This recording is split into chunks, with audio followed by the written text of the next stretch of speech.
the Neon Confidential podcast. Is this thing on?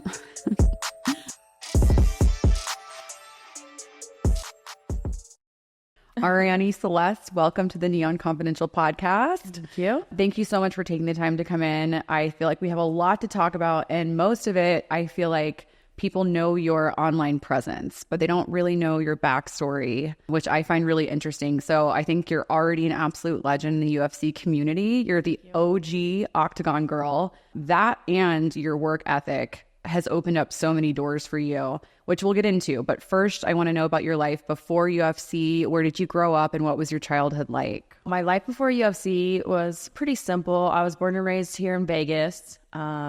That's really rare. Yeah. You're Vegas, like born and Vegas bred. native, yeah. That's awesome. And I always had these big dreams of moving to California, and I just never really thought I would.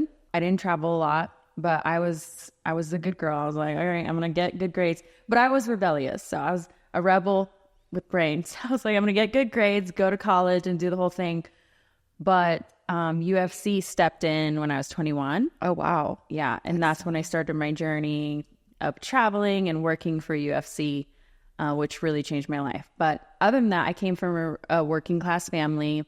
My mom was a single mom for a long time. She met my stepdad when I was 3. And my father had passed away when she was pregnant with me. So that's a whole nother podcast. Oh my story. gosh. But yeah, so it wasn't a hard upbringing. It was just, I was very like full of anger that I didn't have my real dad, I think.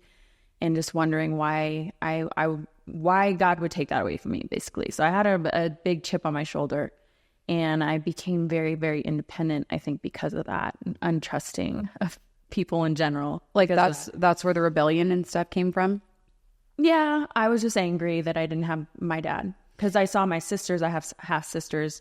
I would never call them half sisters because we grew up together, but I saw them with my stepdad, and I'm like, I don't have that. Like, it just felt like something was missing, and it just made me angry. So did you ever accept your stepdad as your actual dad, or you just always in the back of your head, you're like, you're an imposter dad? No, it took me a while to warm up to him as a grown-up, I think.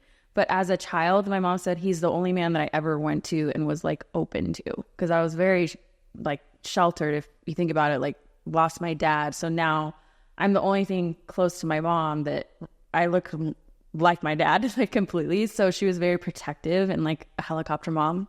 You want to say that? Well, probably. And also because when she would look at you, if you look like a spitting image of your dad and she didn't have him anymore, that makes a lot of sense that she was really protective of you, you know? Yeah. It took me a while to open up to my dad, but I did eventually. And I call him dad. I don't call him stepdad. He's the only dad I ever known, and he's amazing. We have a lot of similarities. My mom met my stepdad when I was 2. And my dad, I mean, he didn't pass away, so I can't relate there, but he was just an absentee father just because he traveled a lot for work. So my stepdad was 100% my dad. Yeah. And the same thing, they share a son. And again, I would never call him my half brother. Yeah. Because he's a whole person. Yeah, exactly. But yeah, there's that tinge of jealousy that you get from, you know, feeling like they have a complete family rather than, and that you don't. How did your dad pass away? Do you mind? He was into some bad things, like dealing drugs and stuff, and got caught, and things happened. Oh my God, that's so heavy. Yeah. It's really hard for your mom to go through while she was pregnant with you, you know? Yeah. I mean, that's like hats off to your mom too. Yeah. That's tough. She's a really strong woman. So what kind of things did you do to get in trouble? I just wouldn't listen. I would like cursed out my teachers. I would turn in all my homework. It was like easy for me. And then I would just curse out my teachers, not listen. I was like smoking weed in the class, in the back of class, like just being an ass, basically. And then how you said you have Sneaking out. Yeah, I'm telling you, we have a lot of similarities. I did the same thing. Yeah. I dated a foreign exchange student. He was like my for real boyfriend, but that's cute. we were out salsa dancing. I was like 15 with a fake ID, you know, like sneaking out. Like I knew exactly what step to go over because it would creak. You know, the stairs in your house. You know, mine was the 16th step. I don't know. I would just go out the window, so I didn't have to deal with the stairs. Even better. Yeah. Hopefully it wasn't a 2-story. It was. Amazing. Just throw the heels down first and then like he'll just figure it out. Yeah. So you said UFC, they reached out to you when you were 21. How did that happen? So I was just figuring out how to pay for college because, again, I'm like, okay, I'm going to go to college, get a degree, do what you're supposed to do. And I was doing random modeling gigs here in Vegas, and I got a call from my agent, and they were like, hey, do you want to try out for UFC Girl? And I'm like, what is that? At the time, it was barely starting to be popular, and I watched it on a commercial, and I'm like, that is brutal. I was like, I don't know how I feel about that, but I need money, so whatever. I went to the audition. It was like around 45 people, and I was freshly 21 years old. I just got my boobs done, and I was not confident at all, but I went in there and acted like I was, and I got the job and changed my life. And how many people did they choose out of all those girls? One. You were it. Yeah, I was one of the earliest, like, most steady girls. They had already had one or two steady girls, and I think I was like the third steady girl that they had for a while. And what was that like, kind of being like, what was that journey like? Did you immediately start traveling around with them, or was it just fights here in Vegas? It was just fights here in Vegas for the first year, maybe a year or two. But I remember my first trip was to Anaheim, California. And I remember looking out the window, and I was like, I made it. I'm traveling for work. I'm like, it's like, this is so cool. And then little did I know, like, my whole life was going to change. Like, then my overseas, my first show overseas was in England. And I thought that was over the top cool. Like, and then it was just, it kept going. And I was like, oh my God, I'm doing every show. Like, I did not miss a show because it was just, I'm traveling and working for this amazing company. So I had a lot of fun for a long time. And being a UFC Octagon Girl is intense. Like, there's no off season. So you have to be on all the time with millions of people staring at you. What are those pressures to be camera ready all the time like?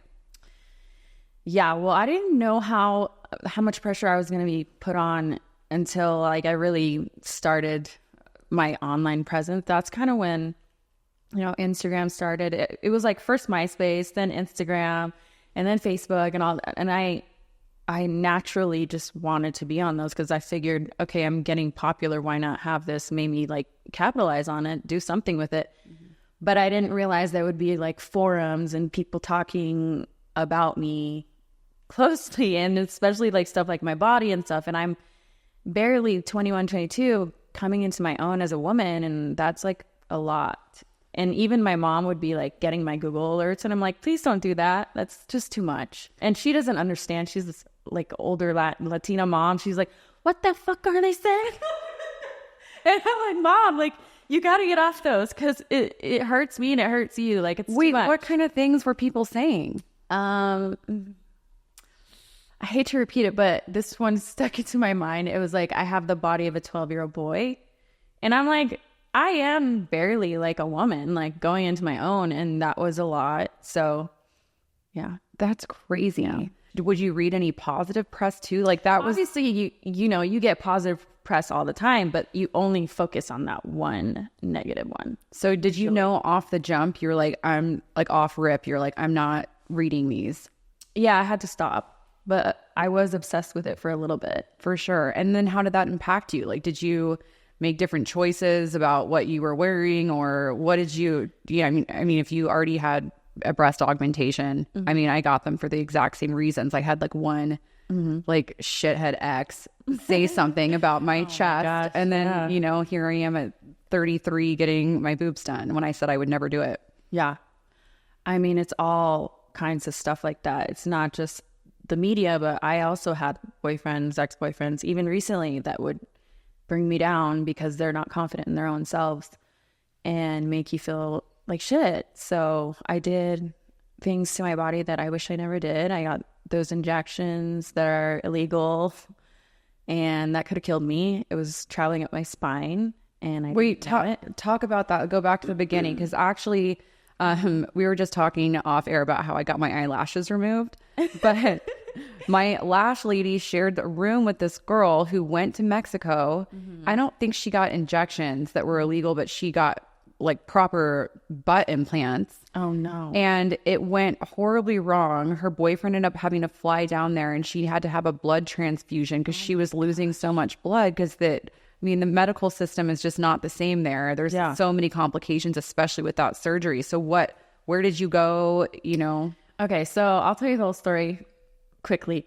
So I was in Mykonos. I saw this beautiful girl. She had a beautiful bum, and I was just like enamored. I'm like dancing with her, feeling on it. I'm like, is your butt real? I have to ask. And she told me no, like I got it done in Vegas and blah, blah, blah. She gave me the info.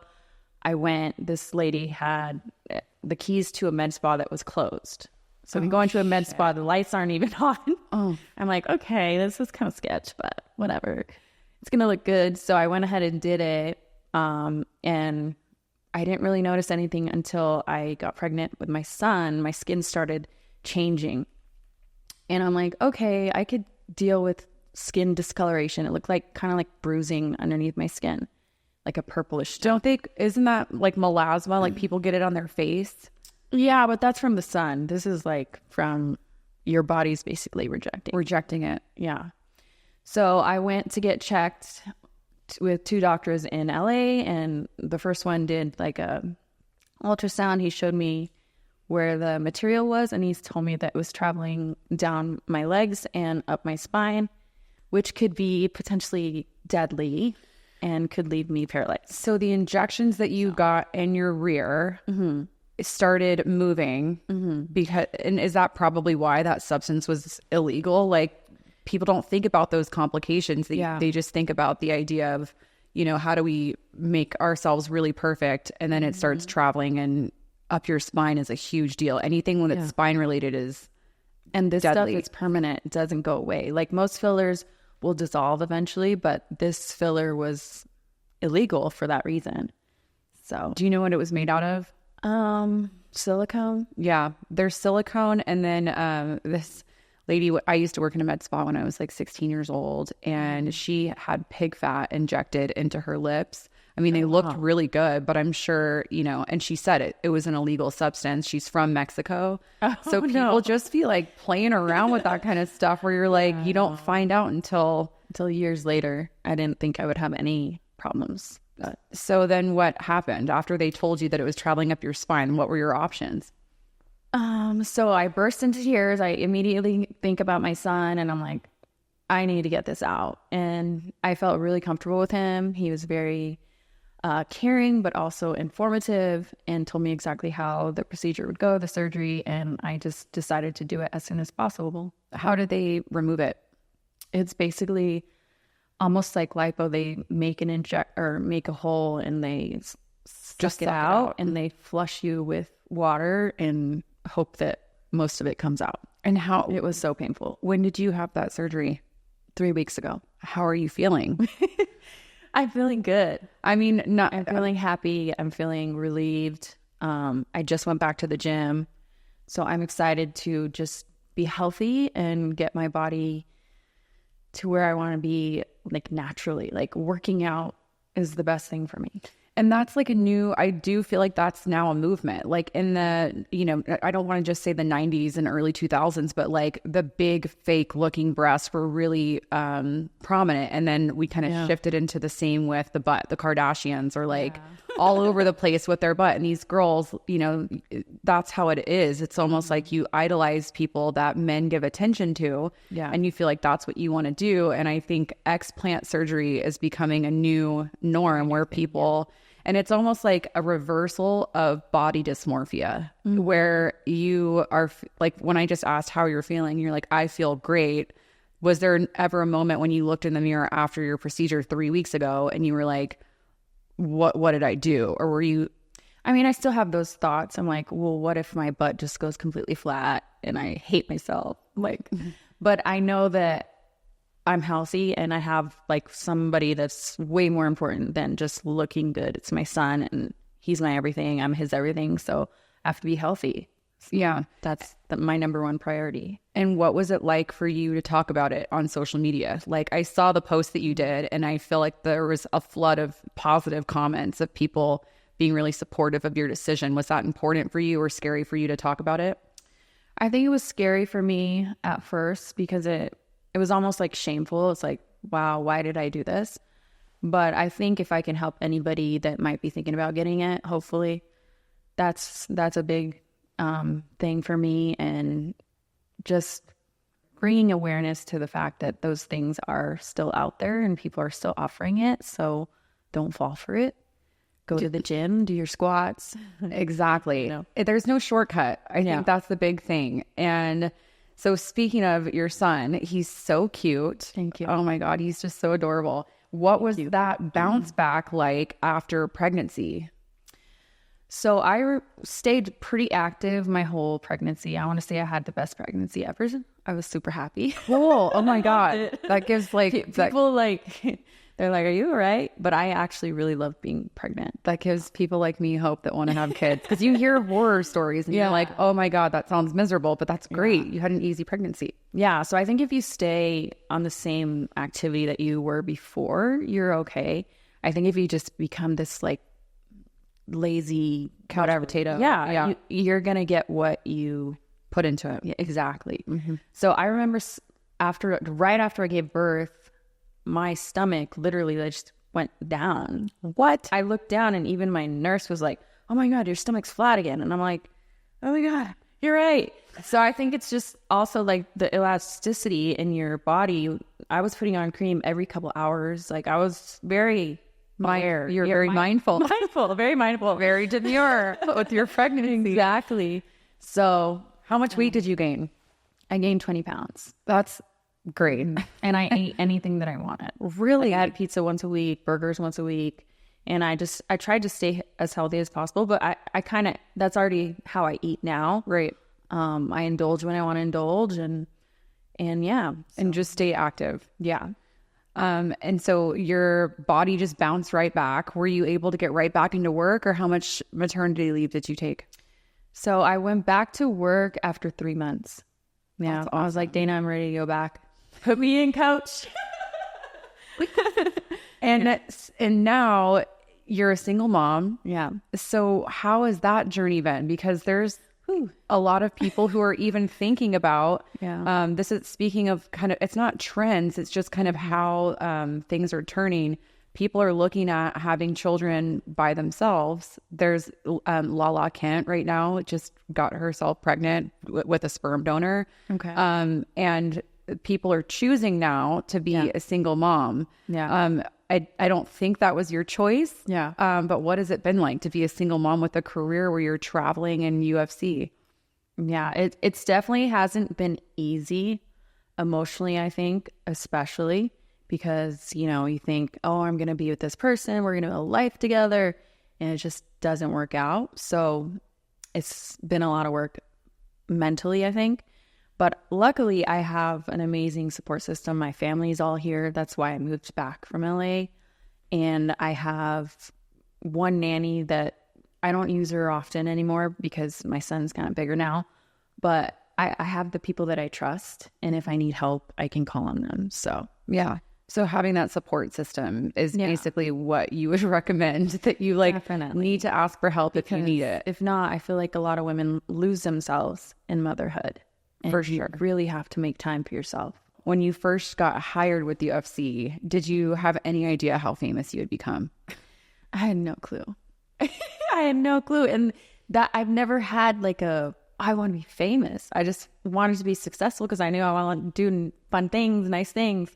But famous, no, I'm more of like an introvert. So that whole thing was like a lot for me. And describe what that is like. I sort of know from being friends with you and Brittany that I went to a UFC fight when she was still a ring girl. Mm-hmm. And y'all have to have like security when you're being escorted out, right? Yeah. Because fans will recognize you. Like describe the UFC ring girl mania. I mean, back in the day, I think it was more than now because they have female fighters. So we were kind of put on the back burner, I feel like. But back in the day, like we were traveling, we were doing covers of magazines. Like it was amazing. And we were busy every weekend not only doing the fights, but doing appearances and signings. So it was a very fun time. What magazines have you been on the cover of? Some fitness ones, FHM, Maxim, Playboy, all the guy ones. But And you just had no idea that that was going to be the wild ride that you signed up for. I had no idea.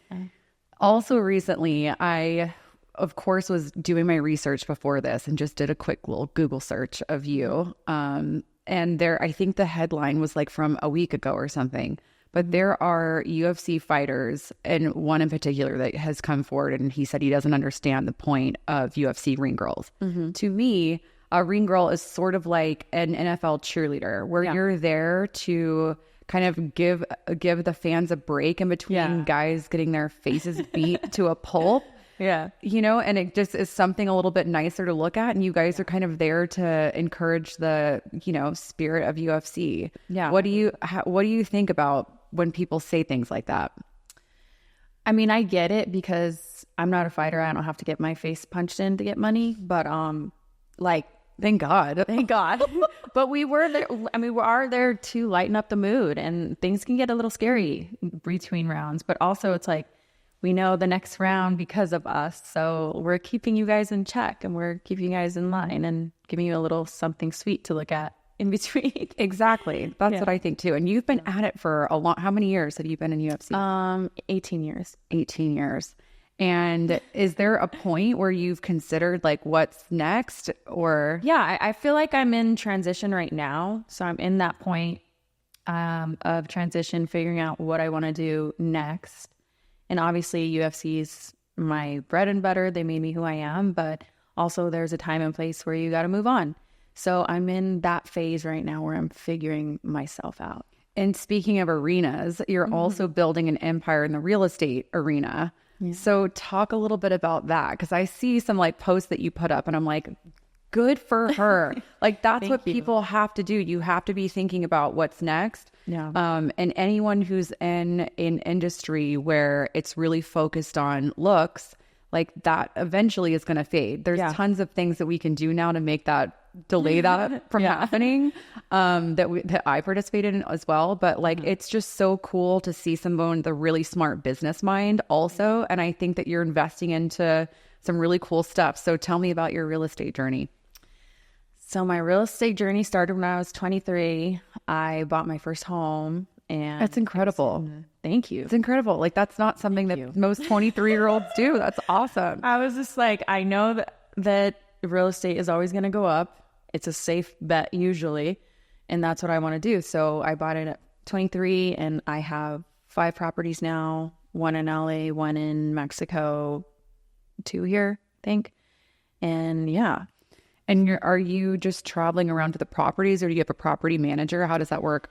So the one in LA, I manage myself. The one in Mexico, I have a property manager, and the ones here, I just do myself. So it kind of depends. If I can keep a close eye on it, I'll do it myself. And if I know I'm not going to have issues with the property, like it's not like an old house or whatnot, I do it myself. And what kind of properties are you looking for? Are you trying to buy anywhere else right now? Like, are you kind of looking at different cities that you want to travel to on your own, or that make most sense from an investment standpoint? So I have looked into different areas like Florida, Arizona, what else? Utah, stuff that's semi-close. Obviously, Florida is kind of far away, but it's just places that are not oversaturated with like Airbnbs or rentals and stuff like that. So it's definitely, I have to do my research, and I have to, like, I want it to be close. So that's why Florida is out of the picture. Even though it's a good rental space, like people go to Florida all the time, I'd like to keep my places closer. Yeah. Keep an eye on them. Mm-hmm. Yeah. I mean, you kind of have to think about too, because your son's so young that you've got to make sure that you're around him as well. Yeah. What kind of exposure does your son have to the work that you do, like with everything? Well, he's been to the UFC offices. He's been to fittings with me, like in the bikini. And I want to take him to a fight. I was just waiting for him to get a little bit older. Yeah. So he hasn't been to a fight yet? Not yet. How old is he? He's going to be 4. Yeah. I feel like a few more years.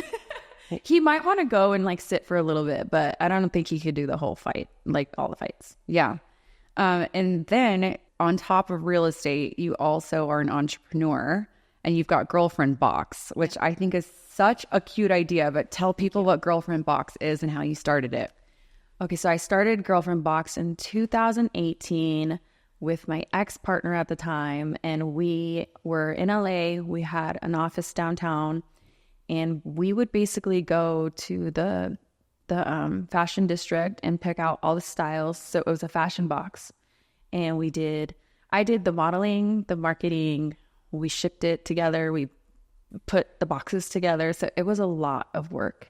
And that was sustainable for like about a year till we just were losing our mind. And also like putting so much money back into the business. So then we met Collectin, who is the jewelry partner of mine. And we realized that jewelry doesn't usually be sent back. So people are very picky when it comes to clothing and how it fits and blah, blah, blah. But jewelry is usually a safe bet. So we moved the box from a fashion box to a jewelry box. And now fast forward to 2024, Collectin is now partnered with a bunch of different brands, like clothing brands. So now I've brought clothing back into the box as well as jewelry. So if you're a woman and you want to get styled by me, you can get a box every month, every 5 months, every 6 months. So it's really just up to you. And I also have guy styles too. It's all athleisure stuff, but it's really great quality. And we just introduced that back about a month ago. And is it individualized to the person, or are there like different styles you can kind of choose from, or like if you're an athletic build or something like that? Yeah, so there's different styles. It's casual, trendy, boho, and athleisure. And you can really just, if you see something that I'm wearing and you want to go to it, I link it, or you can just let me go and pick your styles. And for guys, it's a lot easier because it's just all athleisure. And it's an app or a website? Both. So, and how far has that come? Like, when did you launch the brand? In 2018. Okay, so it's been around for a little bit. It's changed, and then it's chilled out for a second because I was trying to figure it out, and now it's back up to the fashion box. And what was the like impetus for you to create something like that? Because it's no joke. I think some people see that like being an entrepreneur, that's like a cool idea for them to have, but then they don't see that stuff in the background. And I want you to just go off on that a little bit, where you're like going to LA Fashion District, because that place is no joke. Like, it's a lot of work. It's a lot of work. It's like LA Fashion District is wild. There's like just tons of stores that kind of like look like they're in sort of garages. Yeah. And you're having to go through and sort through and find things that are quality. Right. Sourcing everything. So yeah, go off on like what that work looked like at the beginning. Okay. So how it really started was I was cleaning out my closet, and I was putting pieces of my clothing, stuff. Some of the stuff had tags on it, but some of it was used. But I was like, I have a lot of guy followers, so I don't know if people are going to want to buy this, but I don't want to just like give it away because it's kind of good stuff. So I'm going to put on my stories and see if people want to buy this. So I put it on my stories. Hey, do you want to buy this? Hey. And then I would have guys message me like, hey, can you put a couple of those dresses into a box for me? I want to send it to my girlfriend. That is so I'm like, cute. Being Girlfriend Box. I went online and I got the website that day, and I decided to start it that day. Hold on. That is so cute. Like, we have to work with, influencers and brands and kind of bridge that gap and bring them together. And I've always thought about that. Like for somebody like you who's in the UFC, which is a very male dominated sport, of course you're going to have more male followers.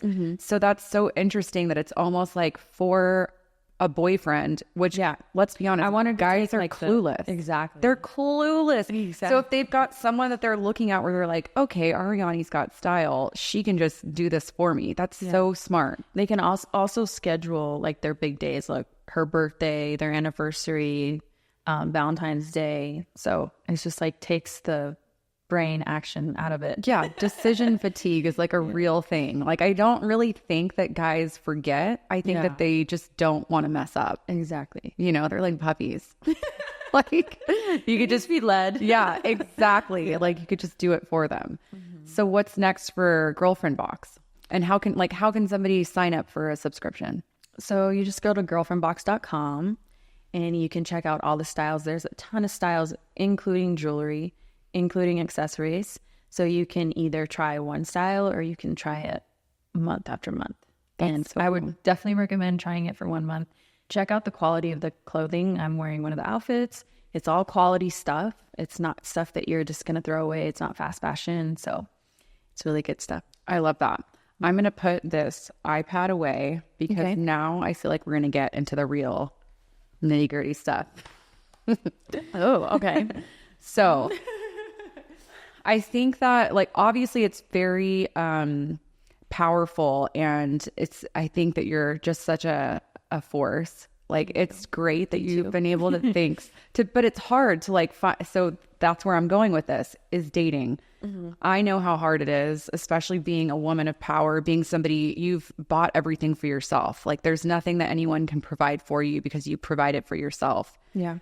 I feel like in today's age, that's definitely a double-edged sword, because while that's really impressive for other women to be an example for other women to look up to, like, I wish I could do that. I wish, that there's a path that you can carve for yourself to make that happen, especially in today's age. Like, people don't realize that as far as voting goes, that was like in the 60s when our parents were born. So especially with like women's rights and all these things, a lot of men aren't used to having a mom that provided everything. And so now when we're in a situation where we're dating men, that's not cool for them. And they have a really hard time handling that. So with all the things that you've accomplished, what is dating like for you? Dating definitely has not been easy for me. In the beginning, it was mostly because I was traveling all the time. And now it's because I do have all my things together. I do have my own home. I do have my own stuff. And I don't need a man to provide that for me. But at the end of the day, I do want a man who sees that and is impressed and inspired by it, not intimidated by it. That's right. Go opposite. That's right. How do you look for that in a guy? Like, have you been able, like, as you've dated, because I don't look at them as failures. I really don't. I've never looked back at my past relationships and I'm like, oh man, I really fumbled that guy. Absolutely not. I look back and I'm like, oh God, thank God. Like, dodged a bullet. What a loser, Because it's usually the same thing where they just become emasculated. And in fact, I've sat in therapy sessions with my therapist and the guy that I'm dating on 3 different occasions, and relationships are over a year, and every single one of them said that they felt emasculated by me. It took me a long time to recognize that wasn't my problem, that I wasn't emasculating them. They felt emasculated by me, which is them, which is their problem. Yes. So exactly. How do you, if you're like, first of all, where are you finding guys to go on dates with? Are you out, or are you on dating apps? How does that work? I'm not on dating apps. I thought about it, but I haven't gone that way yet. I just meet people naturally, which I don't know if is good or bad. Like, the last relationship that I was in after the father of my baby was super bad. I was introduced by friends and I thought this guy was great, but he was actually like crazy narcissist. So I feel like everyone's had one of those. And you think like when you're older, like you make better choices, but I was sucked in, and it was like 10 months of my life that I can't get back. But it was a good learning lesson. Exactly. It's more of like 10 months of your life that you invested to make sure that you don't get in that situation again. So do you find nowadays that you're better at looking for red flags? Like, when red flags come up, what's something that, like, if you were on a date with a guy, you'd be like, absolutely the fuck not? The love bombing right away. Like, oh my God, you're amazing. I want to marry you tomorrow. And I'm like, no, you cannot get me that way. The love bombing, being insecure, being jealous, any sort of talking down to me, because I've had a lot of that. I'm sure you have too. It's just like, we're strong women and they find our weaknesses and then they just like multiply that or try to. That's right. So any like bad talk, I don't know. I think I'm a little traumatized. I have been taking my time with dating, and like I've been dating someone, but I haven't called him my boyfriend for like, it's been almost 6 months. So Why do you think that is?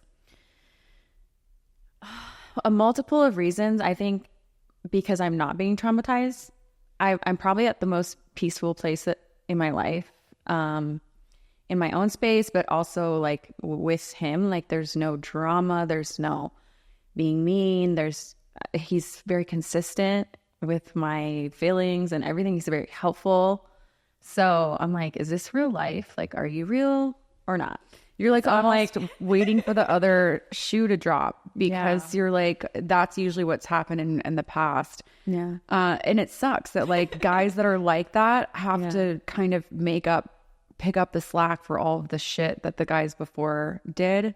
Yeah. And it's just, I feel like that's the way that we kind of guard our hearts a little bit. Yeah. You know, because we're just not sure. It's like we're like more sus when there's like a good guy. We're like, really? But like, how long can you keep this up? Yeah. So how does somebody earn the title of boyfriend? Like, is there anything that you're looking for where you're like, okay, now I can? Is there like a certain amount of time? I don't know. Like I said, it's been 6 months and I'm very happy. I'm very at peace, but I don't know. I don't know if I'm just used to the drama, which is why I haven't like put a title on it, but I'm just figuring it out. I'm going to therapy too. So therapy, shout out to my therapist. Yeah, I'm telling you, it helps so much just to like, I was in a situation like that where I just didn't understand. This guy was like so kind and nice and I wasn't attracted to him.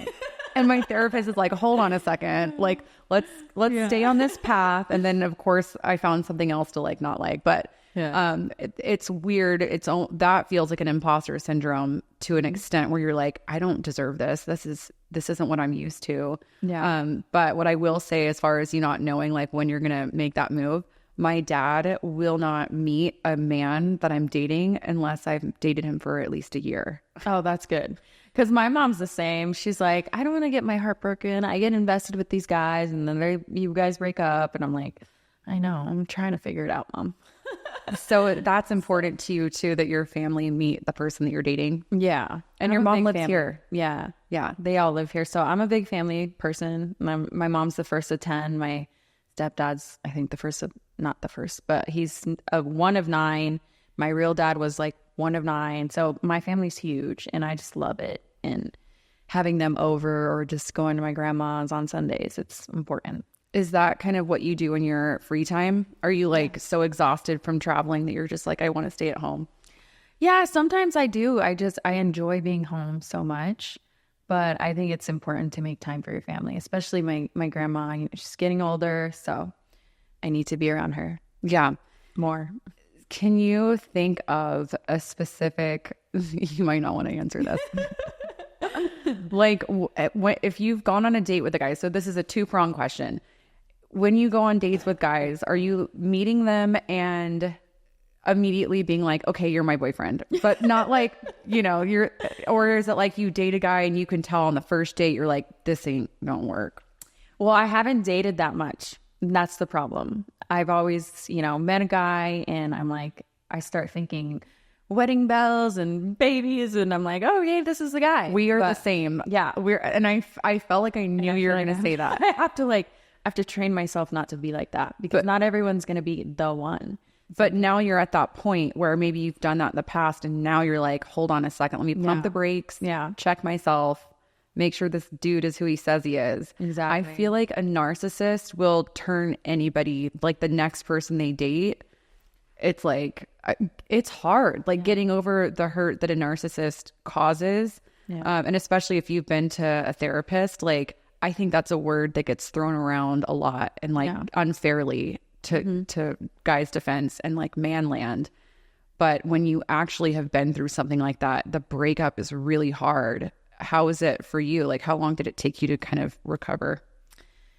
Well, I made the mistake of dating him almost maybe like 2 months after my baby's father and I broke up. So I was still mourning that breakup.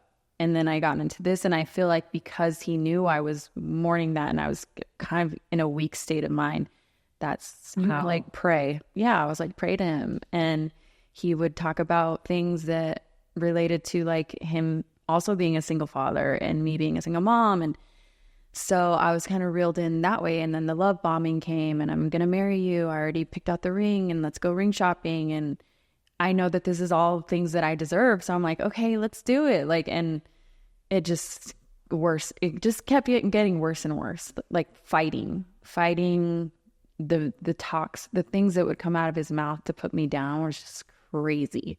Like he can't even repeat them. I have one of those too. It is. And it literally is what you said before, where it's the most hurtful thing. Like they get to know you so intimately and even things that you share with them in total confidence and they twist it around and you're just like, I can't believe you just did that. Like the one person that you're supposed to trust just takes the one thing that you trusted them with and like throws it in your face somehow. Yeah. What are some tips you have for somebody that's maybe in a relationship and going through something like that you can give? Well, I think you have to start being logical and stop thinking with your heart, because I think most women, they want to help and fix and be there for this person. And then also have that, not notoriety, but that feeling like, oh, I helped that person change and they're going to change for me. So it's actually like maybe writing down the pros and cons of this person. I had to literally do that with him. I had to list everything that he said and did because I would get amnesia. I'd be like, oh, okay, it's fine. I'll take you back. You're going to therapy? Great. But you forget, or you want to forget. I do that too. I forgive really quickly. And it's to a fault though. Like some stuff. Have you been watching Love Island at all? No. Like the one that everyone's talking about? My VP like got me watching it. And those girls, because I was like, I don't have anything in common with these people. They're like, you know, between the ages of like 20 and 25. Like I'm a decade ahead of them. Yeah. These girls, let me tell you, like the guys, they all went to what is it? It's called like Casa Amor. And they bring all new girls in and every single one of these guys like turn their head. Spoiler alert. Sorry for anyone that's like watching it.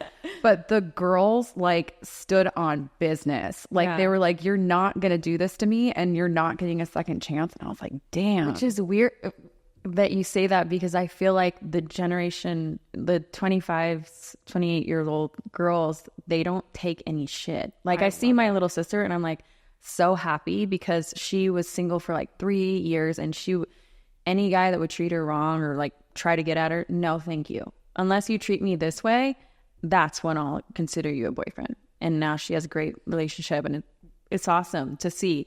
But I think writing down the pros and cons and also like literally like you have to start choosing better for yourself. Choose you. Put yourself first because you're not going to get any of this time back. And yeah, it's a learning lesson, but you don't want to put yourself through that hurt. Exactly. I wasted so much time on assholes. So many assholes. Yeah. But now that's kind of why you're being extra careful. Yeah. And to me, like a good quote that I heard was, the next person that I date has to offer me more than what my solitude can give me, because I'm finally at peace with myself. Like I love hanging out with myself. Yeah, you know what I mean? I love, and I'm sure like you having a son too is like, you're good. Yeah, I'm so busy. So if you can't add happiness to my life, like I'm good. That's right. And how do you think that has also impacted your decision for your surgeries? Like, are you finally at a place in your life where you're like, everything's full circle and you're doing things for you now? Oh yeah. I mean, when I think about surgeries, even I got my boobs redone recently and I was so nervous because it's not just about me. It's about my son. So, you know, I think about all that stuff and I'm good on any kind of surgeries. Unless I need them, I'm not doing them. Like I want to go to the gym. I want to be healthy. I want to accept my body as it is and just be happy. And you also do some like, are stem cells like naturopathic, or is that the right word? Like I think that's the next, speaking of the way that people are just not wanting foreign objects in their body. I've had a lot of people, like clients even, that have had stem cells done on their shoulder. One of them was an ex-Raiders player. And he's like, my shoulders never felt better. He does like these skin the cat things on the rings where he can do a full circle with his body, keeping his shoulders in the same place. This guy's like 60. What? And so I know that you get stem cells done. So talk about kind of the benefits that you've seen from that. So the benefits from stem cells are, I mean, my skin has never been glowier. I'm like looking at you across the table. I'm like, is that a highlighter or is that just like a natural glow? But it looks like it's coming from the inside out. Oh, thank you. Yeah. Yeah, I recover from workouts faster. Even like with drinking, I don't drink a lot now, but I don't get that crazy hangover that I used to. And my skin, my hair, I don't have extensions in now. Your hair looks great. Thank you. So I do believe it works. It's not approved here in the US. In some places, I don't know. But the way that they get it and the way that it's so potent in Colombia is they have the lab literally right next to you. So within 5 minutes, you're getting those stem cells from the lab into your body. And so for people that have no idea, they're taking your own stem cells. They're taking stem cells from umbilical cords. Mm-hmm. So Cool. Yeah. And so this is all approved by the mother. It's all signed off. And so you're just getting like brand new baby cells. Yes. From a little baby. I feel like we're like, that sounds really weird, but yeah. No, I feel like it doesn't. I feel like this is like an actual, like what we're seeing is like vampires. Yeah, pretty much. In real life, you're just like making your own cells be regenerative instead of like, listen, I'm for that rather than like putting foreign substances in your body. I think that we've evolved so much to understand that there's implications that come with those things. Like your body doesn't want that in there. Exactly. You know what I mean? What is the gym session like for you? What are you doing at the gym? So I just started doing actual weights again within the last year, and I'm kind of obsessed. I used to be more of like a yoga girly or Pilates, stuff like that, like hot classes. But now I've really implemented weights and I feel stronger. I feel happy. I still do those other classes, but I do at least an hour and a half of weights at the gym. I think a lot of women... And I focus on one like body part or two body parts. Right. Like one day you'll do legs, the next day you'll do upper body. I think a lot of women and now I feel like we're kind of shifting the other way, but people thought that girls in particular, that you would just bulk up when you would start lifting weights. And like, it takes so long to put muscle on. Like we're talking years. Like for somebody to put on like 5 pounds of muscle, that can take over a year to accomplish. So I feel like with weightlifting, it just makes everything look like tighter to your body. It's more of just like a toning system. Yeah. Whereas the other classes, they would make me like lean and skinny, which is good. But like, I think as you get older too, you need that muscle mass in order to stay healthy and strong and with your balance and everything. Exactly. So yeah, I went to Italy with my dad for my birthday in May. Mm-hmm. And it was like, he had a shoulder surgery gone wrong. And I grew up and he was an athlete, like could run 5-minute miles up until I was like 12 years old and like doing handstands on the diving board. And he always had a 6-pack. So it was really hard for me to watch him kind of move around in a way where he's looking like he's his age, you know? And I think that's what I was telling him. I'm like, Dad, you got to get in the gym. Like you need to start lifting weights. It's so good for your stability. And so talk about your schedule. Like what's an everyday life in the life of Arianny? My schedule is very relaxed nowadays. Cool. Yeah, I only do about one event with UFC and that keeps me busy, but I have my son. I take him to preschool. I go to the gym. I create content if I need to create content. I usually have like at least 1 to 3 days dedicated to content shooting. Ooh, how many followers do you have? On Instagram, I have like 3 million, I think. Unreal. How do you keep up with the DMs? Like, do you even are they just look at DMs? It's too much. But I feel like it's also like not DMs you want to get, you know? Yeah, I know what you mean. So I'm not a big DMer unless it's like my actual friends. I do TikTok. I just hit, I think, 80,000 on TikTok, which I love TikTok. I feel like it's fun. I know you were walking in here making a TikTok. I'm like, I can't wait to see what she's doing. Yeah. I feel like TikTok is so refreshing. It's not like you have to be perfect. You put your real self on there, goofy, funny, informative if you want to be informative. And Instagram is kind of like where I have all my edited life, you know? That's right. So I really like TikTok right now. It's more of like a creative outlet for you. Yeah.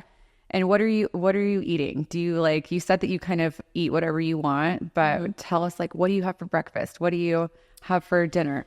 Let's see. Breakfast, I'll probably have a yogurt before the gym just because I want my stomach full, but not too full.